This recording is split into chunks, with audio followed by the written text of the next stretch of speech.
مخالفین کو ملک دشمن ڈکلیئر کرنا ہے، پھر وہ IMF اور ورلڈ بینک کی طرف سے قرض کی میں ملنے پر عوام کو خوشخبریاں سنانی ہیں۔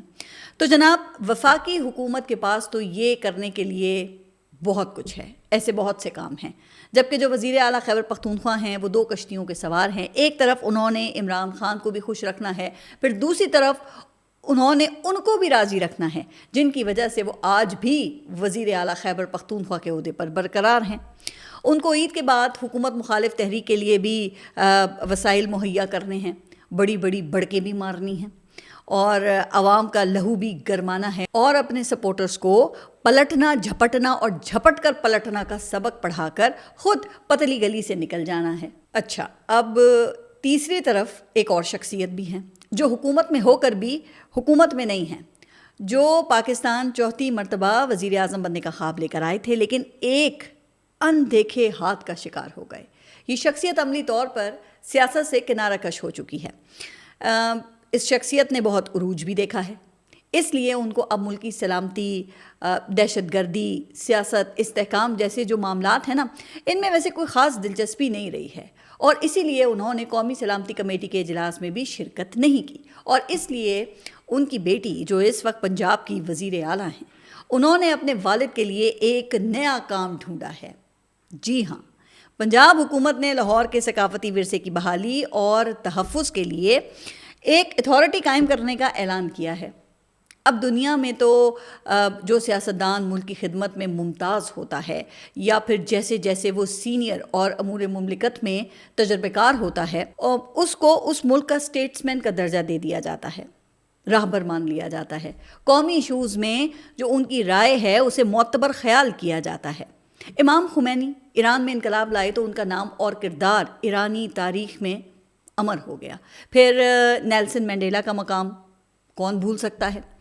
اچھا، ویسے یہ تو دنیا کی صورتحال ہے اور روایات ہیں، لیکن ہمارا تو بابا آدم چونکہ سب سے نرالا ہے، اس لیے یہاں 3 مرتبہ وزیر اعظم بننے والے پاکستان کے سینئر ترین سیاستدان میاں محمد نواز شریف کو ان کی بیٹی نے ایک ایسی ذمہ داری دی ہے جو اس سے پہلے تک ایک ریٹائرڈ بیوروکریٹ کی مار تھی۔ جی ٹھیک سنا آپ نے، مسلم لیگ نون کے سربراہ کو ان کی بیٹی نے لاہور کے تاریخی ورثے کی بحالی کے لیے Lahore authority for heritage revival کی اسٹیئرنگ کمیٹی کا سربراہ لگا دیا ہے، یعنی وہ کام جو کسی شہر کا ایک میئر کروا سکتا ہے۔ لیکن بھائی آفرین ہے کہ اب اس کام کے لیے 3 مرتبہ کے وزیر اعظم کو چنا گیا ہے، اور میاں محمد نواز شریف کو یہ ذمہ داری اس وقت میں دی گئی ہے جب ملک دہشت گردی کی لپیٹ میں ہے، اور پوری قومی قیادت پارلیمنٹ میں سلامتی، یہ جو قومی سلامتی کے لیے سر جوڑ کر بیٹھی تھی۔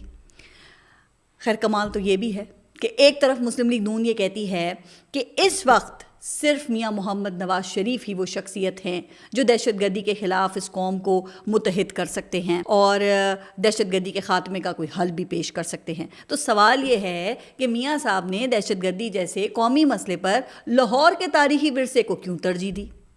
اچھا، پھر یہ بھی بیانیہ بنایا جاتا ہے کہ عمران خان اس طرح کے اجلاسوں میں شریک نہیں ہوتے تھے، حالانکہ اس وقت عمران خان تو جیل میں قید ہیں، جبکہ میاں نواز شریف تو آزاد ہیں، اور آزاد ہونے اور اپنے بھائی کی حکومت ہونے کے باوجود پارلیمنٹ کی سیکیورٹی کمیٹی سے غیر حاضر ہو گئے، اور دہشت گردی کے خاتمے، یہ ایٹمی دھماکے اور موٹر ویز، میٹروز، لوڈ شیڈنگ کے خاتمے اور مہنگائی میں کمی جیسی باتوں کا کریڈٹ لینے کے بجائے، 4تھی مرتبہ وزیر اعظم بننے کا خواب دفن کرنے کے بجائے، انہوں نے آخرکار لاہور کے ثقافتی ورثے کی بحالی کی طرف توجہ دینے کا مشکل فیصلہ کر لیا ہے۔ اب چاہے ان کے بیٹے حسن نواز کو برطانوی حکومت نے یہ ٹیکس ڈیفالٹر ڈکلیئر کر کے 5.2 ملین پاؤنڈ کا جرمانہ کر دیا ہے، اور وہ بے شک برطانیہ میں بھی سرٹیفائیڈ ٹیکس ڈیفالٹر ثابت ہو گئے ہیں، لیکن میاں صاحب کے لیے لاہور کے ثقافتی ورثے کی بحالی زیادہ اہم ہے۔ تو جناب لگتا یہی ہے کہ وفاقی صوبائی حکومتیں اور مسلم لیگ نون کے صدر اتنے مصروف ہیں، تو ایسے میں گورننس اور ہارڈ اسٹیٹ کا کام بھی شاید فوج کو ہی سر انجام دینا پڑے گا۔ تو آرمی چیف کو مشورہ یہ ہے کہ حکومت سے گورننس بھی آؤٹ سورس کروا لیں، اسٹیبلشمنٹ پر تو پہلے ہی یہ الزامات لگتے ہیں نا کہ وہ حکومتیں بناتے بھی ہیں اور حکومتیں گراتے بھی ہیں. تو کیوں نہ کوئی آئینی یا قانونی شک نکال کر گورننس آؤٹ سورس کروا کر ان سب سیاستدانوں کو اپنی مصروفیات میں مست رہنے دیا جائے. شاید پھر اسی طرح یہ ملک جو ہے وہ آگے بڑھ جائے اور پاکستان یہ جو دہشت گردی کی اس وقت نئی لہر ہے اس پہ قابو پا لیا جائے. اچھا، اب دوسری طرف ایک لوہے کا چنا جیل میں ہے جو کسی سے چبایا نہیں جا رہا. اس کی سب سے زیادہ فکر حکومتی وزراء کو ہے. اس نے بڑے بڑے وزراء کو جگت باز بنا دیا ہے. اگر آپ کو میری بات پہ یقین نہیں آ رہا یا کوئی شک ہو تو ذرا وزیر دفاع خواجہ آصف کی ٹائم لائن دیکھ لیں. ان کو اس بات سے کوئی تکلیف نہیں کہ قومی سلامتی کانفرنس میں میاں محمد نواز شریف کیوں شریک نہیں ہوئے تھے یا وزیر داخلہ محسن نقوی کیوں شریک نہیں ہوئے تھے. ان کو بیڈ گورننس سے لے کے عدم استحکام تک ہر مسئلے کا ذمہ دار وہی نظر آتا ہے جو اس وقت جیل میں قید ہے. ویسے میں نے جیل میں بند کسی شخص کو اتنا طاقتور نہیں دیکھا کہ وہ جیل سے بیٹھ کر پورے نظام کو ہلا دیتا ہو. اس سے پہلے بھی جو بڑے بڑے لیڈرز ہیں وہ جیل گئے، بیمار ہوئے، ڈیل کر کے باہر بھی آ گئے، لیکن ایسا لیڈر پہلی مرتبہ دیکھا ہے جو ساری عمر جیل میں رہنے کو تیار ہے لیکن جھکنے کو تیار نہیں ہے. ویسے یہ الگ بات ہے کہ پاکستان میں جو شاخ جھکتی نہیں ہے وہ کٹ جاتی ہے یا کاٹ دی جاتی ہے. تو کیا یہ زیادہ بہتر نہیں ہے کہ خان صاحب آگ کے بجائے پانی بنیں، اپنے اور اپنی جماعت کے لیے آسانیاں پیدا کریں اور سسٹم میں واپسی کی راہ نکالیں؟ بہرحال اللہ کرے کہ رمضان کے اس بابرکت مہینے میں ہمارا ملک ان مسائل سے آگے نکل آئے. لیکن کیا کریں، ہم اس مہینے بھی اللہ کو راضی کرنے کے بجائے اللہ کو ناراض کرنے میں ہی لگے ہوتے ہیں. رمضان رحمتوں، برکتوں، بخششوں، ہماری اصلاح، نیکیاں کمانے کا ذریعہ اور جہنم کی آگ سے نجات دلانے کا مہینہ ہے. حضور اکرم صلی اللہ علیہ وآلہ وسلم کے فرمان کے مفہوم کے مطابق اللہ تعالیٰ نے اس مہینے میں ہماری نجات کا پکا بندوبست کرنے کے لیے انسانوں کی نیکیوں کے سب سے بڑے دشمن شیطان کو قید کرنے کا تا قیامت قانون بنا دیا ہے.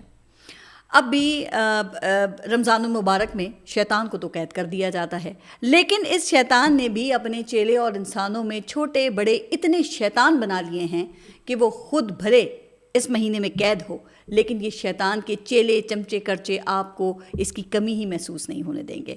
اور یہ انسانی شیطان سب سے پہلے آپ کو بازاروں میں ہی ملتے ہیں نا، جو سحری اور افطاری کا سامان فروخت کرنے والے تاجروں اور دکانداروں کو لالچ دیتے ہیں کہ تم جتنی چاہو اتنی ہی منافع خوری بلکہ حرام خوری اس مہینے میں کر سکتے ہو. تم چیزیں مہنگی کرتے جاؤ. اور ہاں، یہ حکومت وغیرہ کی ٹینشن بالکل نہ لینا، ہمارے کارندے ادھر بھی کام پر لگے ہوئے ہیں. حکومت تمہاری اس مہنگائی کو یہ سپلائی اور ڈیمانڈ پر ڈال کر بری الزمہ ہو جائے گی. اس لیے تم لوگوں کی ضرورتوں سے ناجائز منافع خوری جاری رکھو. اور جناب یہ اسی طرح کی لوٹ مار اور لوٹ سیل میں یہ مقدس مہینہ گزر جائے گا اور عوام جو ہمیشہ ہی خساروں کا شکار رہتے ہیں نا، وہ یہ ظلم، زیادتی اور ناجائز منافع خوری سے سمجھوتا کر لیتے ہیں. تو حقیقت میں اس وقت حال یہ ہے کہ یہ وطن تمہارا ہے اور ہم ہیں خواہ مخواہ اس میں. جی، یہ ملک اشرافیہ کا ہے اور عوام اس میں خواہ مخواہ ہی ہیں. ایسے موقع پر مجھے زہرا نگاہ کی مشہور نظم یاد آ رہی ہے کہ سنا ہے جنگلوں کا بھی کوئی دستور ہوتا ہے، سنا ہے شیر کا جب پیٹ بھر جائے تو وہ حملہ نہیں کرتا، اور سنا ہے گھونسلے سے کوئی بچہ گر پڑے تو سارا جنگل جاگ جاتا ہے. کہیں طوفان آ جائے، کوئی پل ٹوٹ جائے تو کسی لکڑی کے تختے پر گلہری، سانپ، بکری اور چیتا ساتھ ہوتے ہیں. سنا ہے جنگلوں کا بھی کوئی دستور ہوتا ہے. تو خداوندہ جلیل و معتبر، دانا و بینا، منصف و اکبر، میرے اس ملک میں اب جنگلوں ہی کا کوئی قانون نافذ کر، کوئی دستور نافذ کر. آپ اپنا خیال رکھیے گا. اگلے ولاگ تک کے لیے اللہ حافظ.